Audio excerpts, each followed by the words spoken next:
Now, you may not have known this before, but martial arts are not only for defeating the enemy or showing off your skills, it is used for boosting inner peace and self-improvement as well.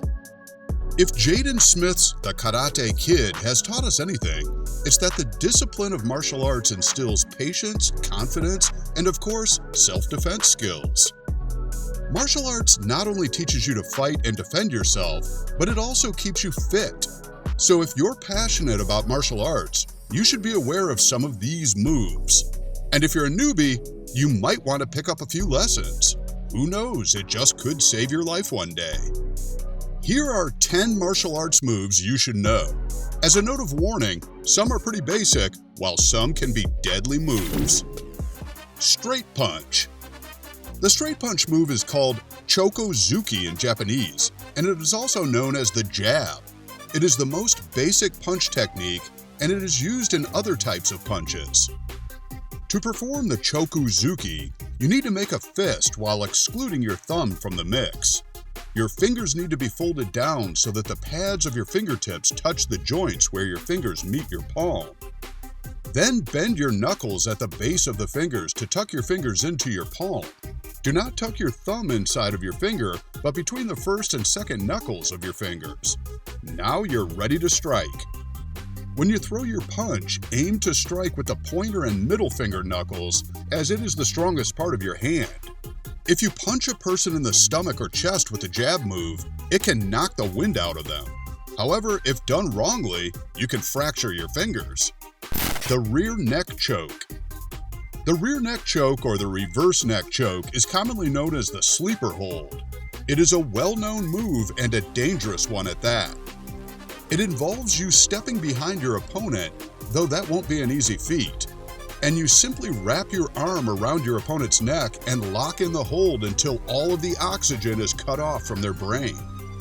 With this move, you can easily overpower and knock out your opponent. But if you're a psychopath, you can hold the choke till the person has permanent brain damage or dies. Either way, this move should be practiced by experienced fighters, or if it's your last move. The roundhouse kick. The roundhouse kick can easily be categorized as the most deceptive of martial arts moves. This move is called mawashi giri in Japanese. It is a fast kick that gets its power from twisting your hip.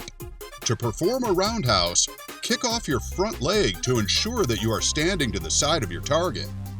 Then raise your leg to the side of you while leaning back slightly and bend your knees and ankles so that your shin is tucked and there is a straight line from your shin bone down to the top of your foot. To hit, extend your leg in a snapping motion and hit with the top of your foot. This is a very powerful move to know and keep in your arsenal. 12 to 6 elbows. The 12 to 6 elbows move is also known as the downward elbows. The move gets its name from the attacker's elbow, which starts at the 12 o'clock position and moves down to the 6 o'clock position. Typically, elbow strikes are painful, but when someone gets hit with an elbow going straight down onto the back of their head or neck, it takes pain to a whole nother level. This move is very effective in that even if it doesn't take out your opponent, it will do some serious damage. Because of its intense look, people consider it a bad form to be used in an MMA match. However, it remains a legal martial arts move. The old throat punch. From the name alone, you know you don't want to ever feel what it's like to be punched in the throat. Some people say that punches may be a less refined way to attack someone, but when you need to get the job done quickly, the old throat punch comes in handy.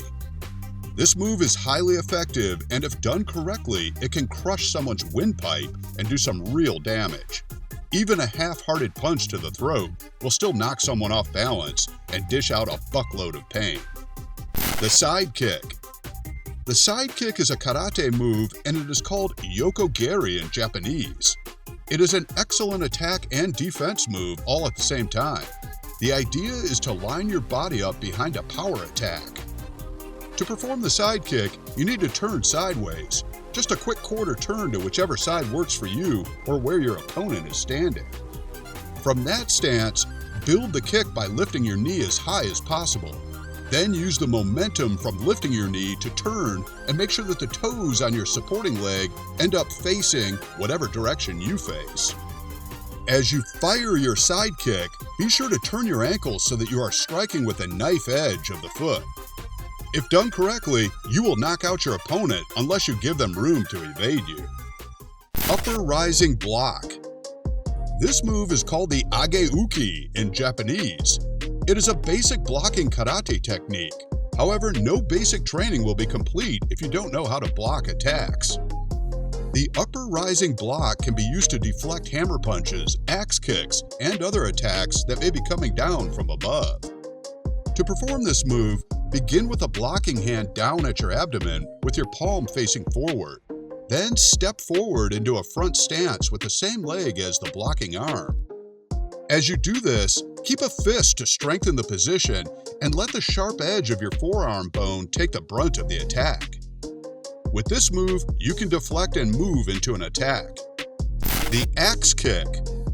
The axe kick is a finishing move that is used when someone looks to do some damage to their opponent. An axe kick uses the power of an upward swing. This helps it to concentrate all the energy into the stomper's heel. If the stomper builds up enough momentum, the move can be quite lethal. So it's best to keep this one in the arsenal till you need it. The palm strike. The palm strike is a popular martial art move that even untrained people know what it looks like, probably from a movie. It is a very gruesome move that explains how you force someone's nose bone into their face. This move requires your palm and the amount of force you place behind it. This move can render your opponent unconscious or kill them instantly. So if you're a rookie, do not try this at home. The Sankyo wrist lock. This is a common move taught in Aikido. It is common because it can easily disable an attacker and end the fight in seconds. This move works not by bending the wrist backward or forwards, but sideways, and this is the quickest way to break the wrist. If mastered, it is a valuable tool, and it is a great way to defend and counter punches. We hope you enjoyed this video. You can tell us in the comment section which of these moves you know. Don't forget to like, share, and subscribe to our channel, and press that notification bell so you never miss an upload. Thanks for watching. We'll see you next time.